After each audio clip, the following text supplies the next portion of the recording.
पंडित जी हैं आगे तो अपन विद्वता दिखाई के ना हमारा छोटू बाबा बोले ने कोई मुर्गा दिया बाहर के जा मैया के आरती उतार के जा एक और प्रसादी में को लड्डू उतार के जा और केला लेके जा जो चढ़ेगा कौन लेगा ये नियम है व्यास की होता तो बेंजू लाइक तो दही तो लेकिन भजन का होता है गणेश जी ना लाल बचाई ना तो बेंजू लाइक तो दही तो रिस्पांसिबिलिटी बनती है कि वो भी भजन बजाए वो जब से गुरु को करा भाई है सारा बात निमल लगी अरे तो हम बात गणेश जी ना मोहम्मद बसाई ना बचाई लेकिन लगा भजन में मेरा पिया खड़ा राम राम जी बिगड़ जाएगा ये दो चीज बिहार में देखा जा रही है दो चीज देख रही है एक भक्ति एक और उल्टा शक्ति भक्ति में नाम नहीं लोग को नहीं पहलिया लोग रहे शंकर जी तो वो सोहे भक्ति करता एक और माने सरदा भाव से कोई मतलब प्रभु जी कृपा करी है दया करी है और है दशा नीतीश कुमार बिहार में शराब में बदल रहा है वही कोनो दुकान में लोग बैठे बाकी श्रद्धा भाव से जो है कोई ऑनर हमें अपने वाले है और पैसा सोनू को बात देते नहीं है वो देखने वाले बोले तक तो नहीं बने है हां असली एक दिन कोई ले मूड में रहल है यही जान के कोई ले करी पहले दूसरे वो पी पर खड़ा हुआ है लुंगी पहले रुपये पहले ही लगा सब कोई हो जाता है ये बात तो पता नहीं ना एक उम्र लगा लेने का तो दो जीरो बोले कि नंबर नहीं बना जल्दी नामा मतलब तुम क्या कर रहे हो मत बुला बुला को भले भले करना इंतजार कर हुआ बड़ी पुराना हमरो बाकी ना साफ पुराना का चलता है साफ पुराना तो लेना कोई मोदी हवा हवा लगेगा बहुत पहले भरोसा लगा रहा है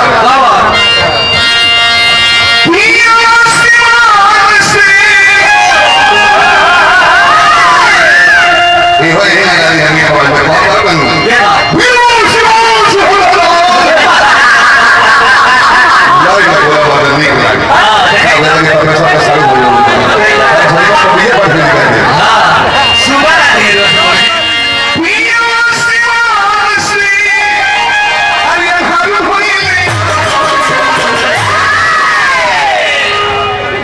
ये गीत थोड़ा गाता है याद है बड़ा मतलब सस्ता जाओ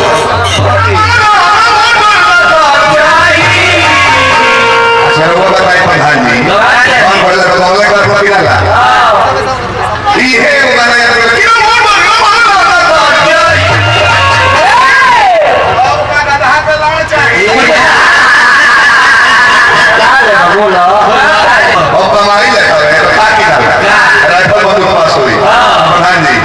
गाड़ी के आगे पीछे तो सड़क नहीं है ये कमाई लेता है कुंवर जी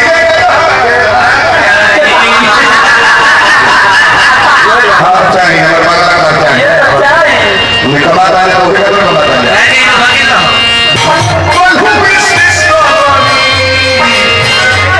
आरोग्य बाबा सारे हैं अगर वो आपसे कौन है गाना बोल बोल ये दूसरा याद है हमसे सारा हां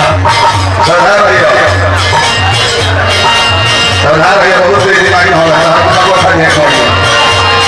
पंडित जी हैं आगे तो अपन विद्वता दिखाई के ना हमारा छोटू बाबा बोले ने कोई मुर्गा दिया बाहर के जा मैया के आरती उतार के जा एक और प्रसादी में को लड्डू उतार के जा और केला लेके जा जो चढ़ेगा कौन लेगा ये नियम है व्यास की होता तो बेंजू लाइक तो दही तो लेकिन भजन का होता है गणेश जी ना लाल बचाई ना तो बेंजू लाइक तो दही तो रिस्पांसिबिलिटी बनती है कि वो भी भजन बजाए वो जब से गुरु को करा भाई है सारा बात निमल लगी अरे तो हम बात गणेश जी ना मोहम्मद बसाई ना बचाई लेकिन लगा भजन में मेरा पिया खड़ा राम राम जी बिगड़ जाएगा ये दो चीज बिहार में देखा जा रही है दो चीज देख रही है एक भक्ति एक और उल्टा शक्ति भक्ति में नाम नहीं लोग को नहीं पहलिया लोग रहे शंकर जी तो वो सोहे भक्ति करता एक और माने श्रद्धा भाव से कोई मतलब प्रभु जी कृपा करनी है, दया करनी है। और वह दशा नीतीश कुमार बिहार में शराब के बदल वही कोनो दुकान में लोग कोई बाकी श्रद्धा भाव से जो है कोई 15 मिनट में माल है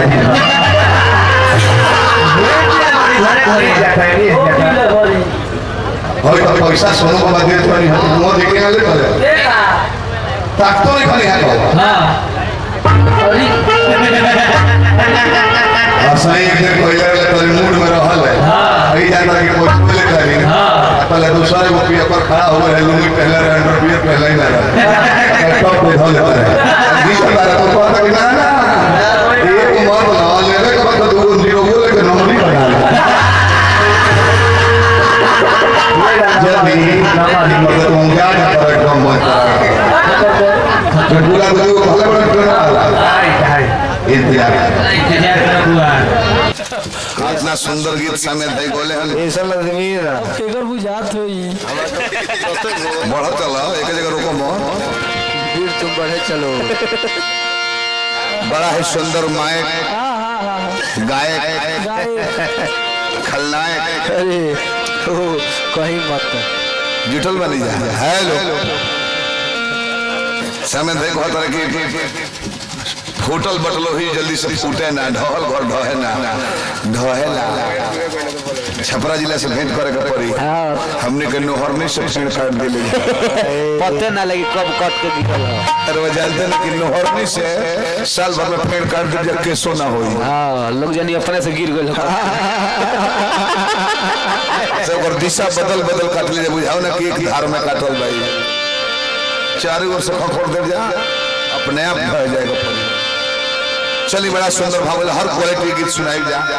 माता बहन लोग भी धन्यवाद हाथ ना देर ले कोनो जिला में चल जाए छपरों में सुमिरन भर सुनी लो 11 बार में चल जाए लोग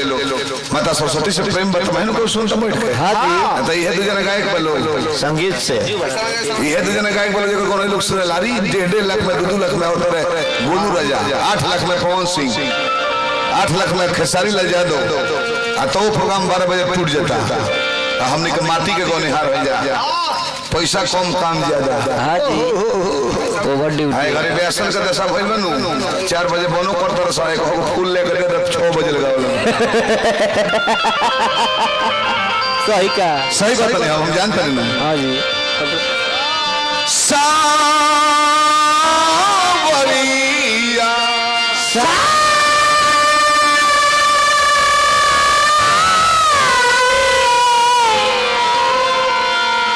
सावरिया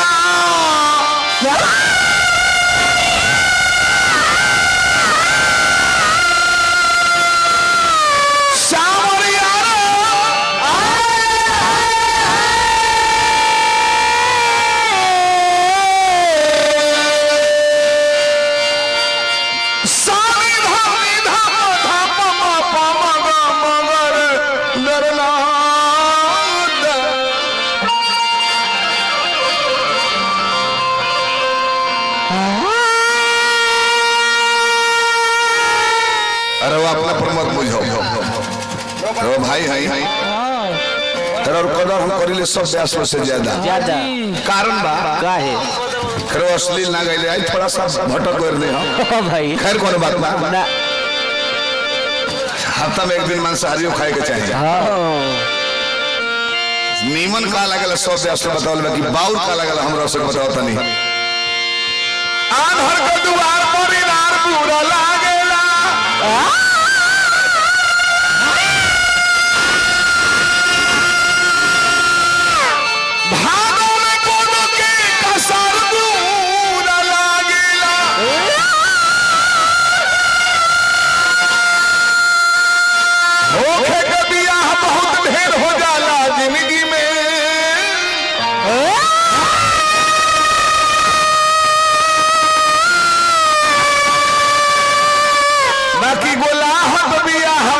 सार बुरा लागेला गोलाहट बुझले सब है ना जी गोलाहट काका बुझत हो कौन ए घरे नहीं खे हो ना पहले होत रहे 4 भाई बड़े 2 भाई बनते रह जाओ हां तो गोलाहट बियाह पहले होत रहे कैसे एक के डेट पर एक घर के लड़की दुल्हन बन के वो घर जाई और वो दुल्हा के बहन दुल्हन बन के एक घरे आई तो वो में के सार बाउर लगेला कैसे दोनों पाहुन हमें से दोनों सार गलती नहीं चाचा टेंशन में दिक्कत होला लइकन के लइका बेचैन रहे से समेत भाई कि मामा कहीं की फूफा कहीं अंदाजा निकल पहले हो तो लाई घर लेके हो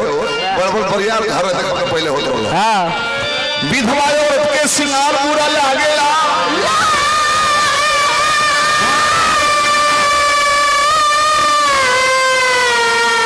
बिना व्यवहार के पतिदार पूरा लागेला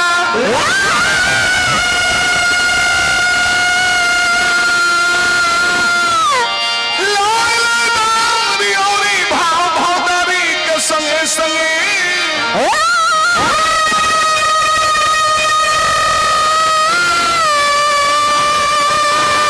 वेद पुराण के जानकारी बिना लहदार पूरा लागेला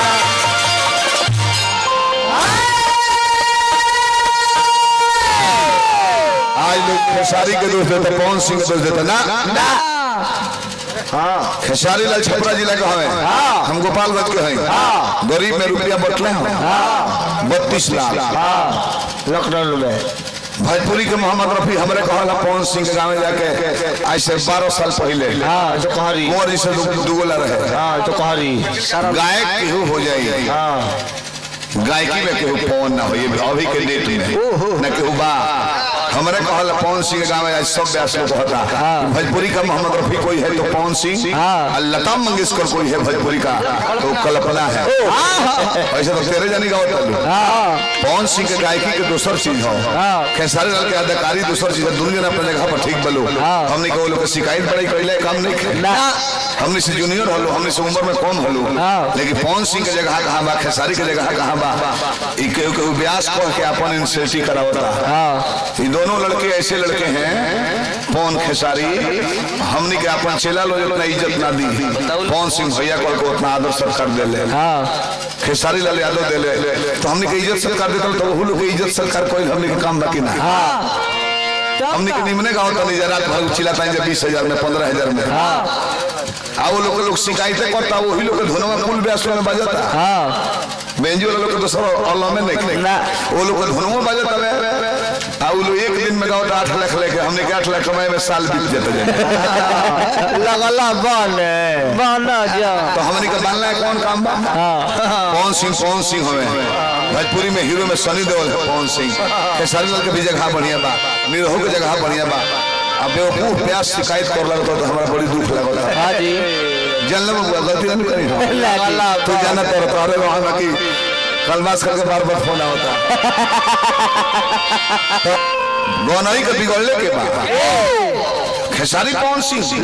ना वो लोग गायक होते था तो नाची कूदी आधा दिखाई ब्यास हमने कहेंगे स्वामीनाथ व्यास के छोड़ के अभियंता के छोड़ के एगो व्यास के नाम बताई जो चूतर नहीं खेला बताई मार्केट में हो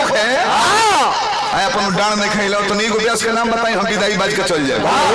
बताई सुदर्शन रमाशंकर सिंह पुरान मौगास कमलदास देख ली बूढ़ा व्यास श्री शंकर यादव एक व्यास वैसा मार्केट में नहीं है जो सिर्फ गाता हो वाणी के बल पर हो अरे नाई दादाई डाणी के बल पर हो गए जितने बैंड के लौंडा थे वो सब के सब व्यास हो गए हैं बैंड के लौंडा जाए दादा सत्यानाश के पहुंचा दे